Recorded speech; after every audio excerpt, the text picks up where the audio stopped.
अविनाश, तुम कब मेरी बात सुनोगे? आखिर मैं तुम्हारी पत्नी हूँ, काव्या ने गुस्से में अविनाश से कहा। अविनाश बिना बोले घर से बाहर निकल गया। अब ऐसा हर दिन होता है।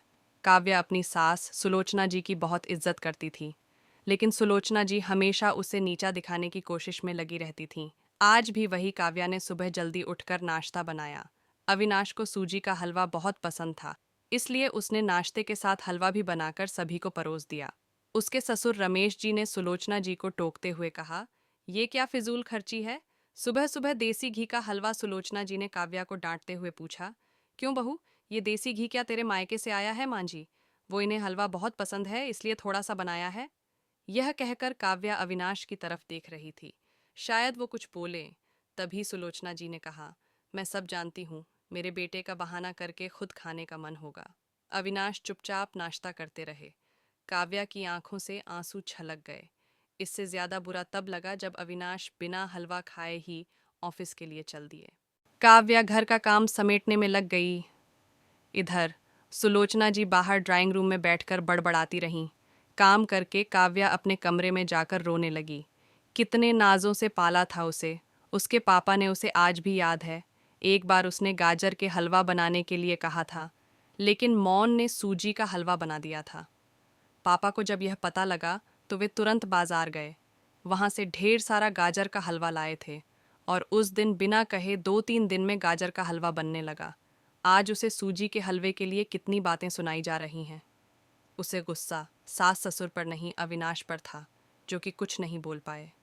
शाम को जब उसने अविनाश से शिकायत की तो वो बस इतना ही बोले, इस घर में केवल मौं की पसंद का खाना बनता है, आगे से मेरी पसंद का कुछ मत बनाना। काव्या ने अविनाश से बात करनी बंद कर दी। आखिर क्या कसूर था काव्या का यही कि वह अविनाश से बहुत प्यार करती है। इसी तरह कुछ दिन बीत गए। एक दिन काव्या ने सुलोचना जी से कहा, मां जी, मैं अपने घर जाना चाहती। कुछ दिन के लिए अगर आप कहें तो आज ही चली जाऊं। कई दिन पहले मोम का फोन आया था, कह रही थी पापा की तबीयत ठीक नहीं है। सुलोचना जी वहां जब भी जाती है 1 सप्ताह से वापस नहीं आती। घर का काम कौन करेगा? तेरे ससुर और मेरा बेटा शाम को थक हार कर घर आएंगे, यहाँ उन्हें खाना भी नसीब नहीं होगा। मुझे तो चक्कर आ रहे हैं, मैं खाना नहीं बना सकती। जाना है तो एक दिन के लिए चली जा। काव्या मन मार कर एक दिन के लिए पीहर पहुंच जाती है। वहां पहुंचकर उसे और भी आश्चर्य होता है। भाभी, मम्मी पापा कहाँ गए? काव्या ने घबराकर पूछा। उन दोनों का घर में मन कहाँ लगता है? तीर्थ पर गए हैं, न जाने कब आएंगे। वैसे तुम कितने दिनों के लिए आई हो? क्योंकि मुझे भी अपने पीहर जाना है। संगीता भा सभी का यह व्यवहार देखकर काव्या चौंक गई। क्या ये वही भाभी हैं जो उनसे बहुत स्नेह जताती थीं? काव्या सोफे पर बैठी सोच रही थी। अच्छा, वो जो भैया ने मकान के पेपर साइन करा लिए थे, मैंने अपना हिस्सा छोड़ दिया था। शायद उसी साइन के लिए मेरे से प्यार जताया जा रहा था। काव्या उठकर खड़ी हो गई। भाभी, मुझे कुछ काम याद आ गया, मैं फिर आऊंगी, कहकर वह तेजी से घर से बाहर निकल गई। पीछे से गेट बंद होने की आवाज से वह समझ गई कि उसके जाने से भाभी को कोई खास फर्क नहीं पड़ा। भारी कदमों से चलते हुए वह मंदिर पहुंच गई, क्योंकि शाम से पहले यदि ससुराल जाती तो सुलोचना जी उससे कई सवाल करती। मंदिर में जाकर उसने भगवान के दर्शन किए। बस न कुछ मांगा, न कुछ बोला। भगवान के चरणों में शीश नवाकर वह बाहर आकर बैठ गई। तभी सामने के पेड़ के नीचे उसे अपने माता पिता बैठे दिखाई दिए। काव्या भागकर उनके पास पहुंची। काव्या को देखकर उसकी मॉम रोने लगी। बेटी, तू यहाँ कैसे? पापा ने पूछा। वो छोड़िए, ये बताइए आप यहाँ कैसे? आप तो तीर्थ यात्रा पर गए थे। काव्या के सब्र का बांध टूट गया। उसकी आंखों से आंसू बह रहे थे। बेटी, तेरी भाभी ने तुझसे झूठ बोला है। बिजनेस में पैसा लगाने के लिए तेरे भैया ने मकान अपने नाम करा लिया। मकान के कागज गिरवी रखकर साहूकार से कर्ज ले लिया। उसके बाद हम बोझ बन गए, हमें घर से निकाल दिया। पापा, अब क्या होगा? काव्या ने रोते हुए पूछा। बेटी, तू चिंता मत कर, हम कहीं वृद्धा आश्रम में चले जाएंगे। तू अपनी ससुराल जा, वहां किसी को यह बात मत बताना। अपने मॉम बाप को इस हाल में देखकर वह उन्हें अपने साथ ले जाना चाहती थी, लेकिन जहां उसकी कद्र नहीं है, वहां मॉम बाप की क्या इज्जत होती। भारी मन से काव्या ससुराल की ओर चल दी। आज उसे अपने लड़की होने पर अफसोस हो रहा है। काश वो अपने माता पिता के लिए कुछ कर पाती। घर आकर उसने बहुत मुश्किल से घर का काम निपटाया। उसके बाद अपने कमरे में जाकर गुमसुम बैठ गई। उसकी आंखों से आंसू बह रहे थे। अविनाश अपने ऑफिस के काम में लगे हुए थे।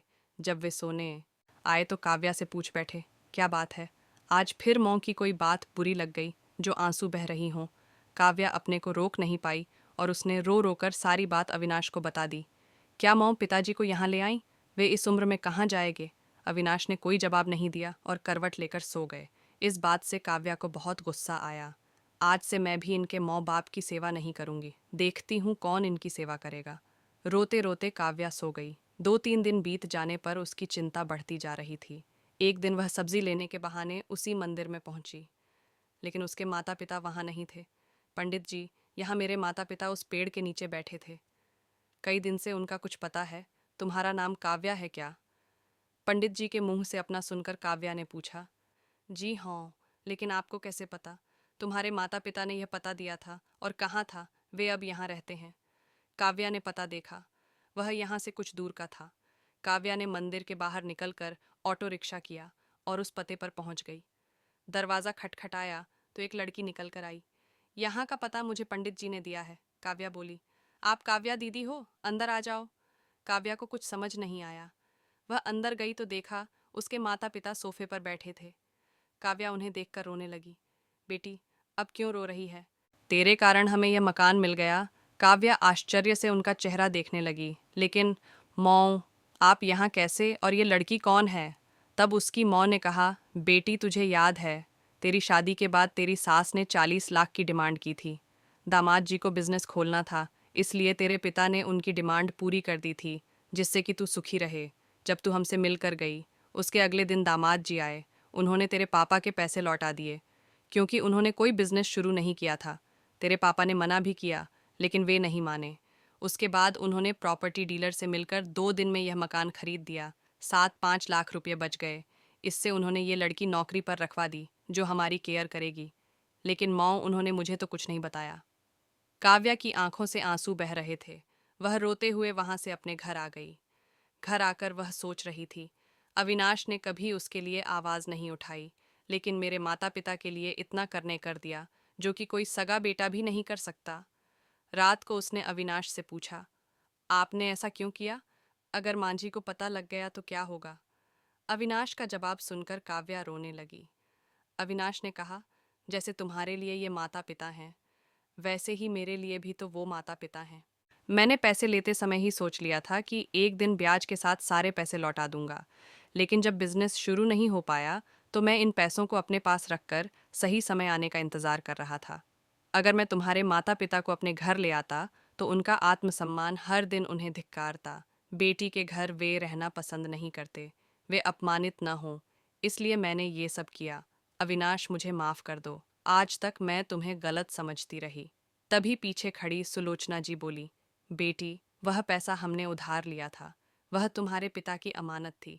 मैंने और अविनाश ने पहले ही फैसला किया था कि ब्याज के साथ तुम्हारे पैसे लौटा देंगे। चल, अब सो जा। सुबह नाश्ता टाइम पर नहीं बना तो अच्छा नहीं होगा।